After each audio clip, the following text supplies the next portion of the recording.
Hello, hello, hello, hello, hello. Good morning, good morning, good morning everyone. Tara guys, panibagong umaga, panibagong vlogs na naman tayo. Samahan niyo muna ako guys, magluluto tayo ngayon ng nilagang pata. So yan guys, pinakulo ko na po yan guys ng almost 1.5 hour para mas malambot na po yan. At sinabay ko na po yan guys sa pagpapakulo ang mais para mas masarap po ang lasa ng sabaw. So ayan guys, thank you so much for watching at ayan na po ang aking mga ingredients.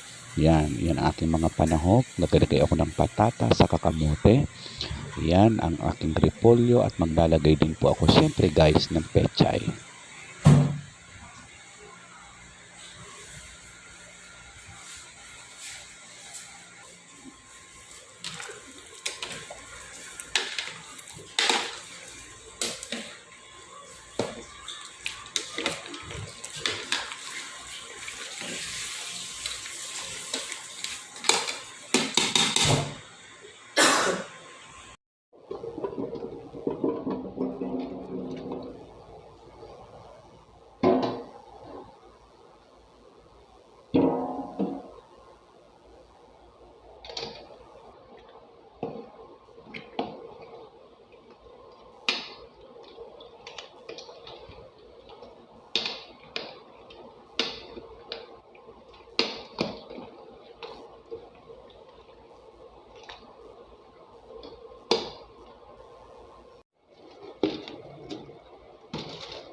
At ayan guys, nailagay ko na po ang aking gulay na repolyo at isusunod ka lang rin po dyan ang ating gulay na pechay. Medyo napadami ang ating niluluto sa ngayon kasi mga bata pa po ang aking mga kasama dito, kaya yan talaga ang gustong gusto nilang mga ulam. Pero ako hindi na pa ako masyadong kumakain ng mga ganitong pagkain, kaya ako'y minsan isda na lamang po ang aking kinakain, ang aking niluluto para po sa akin.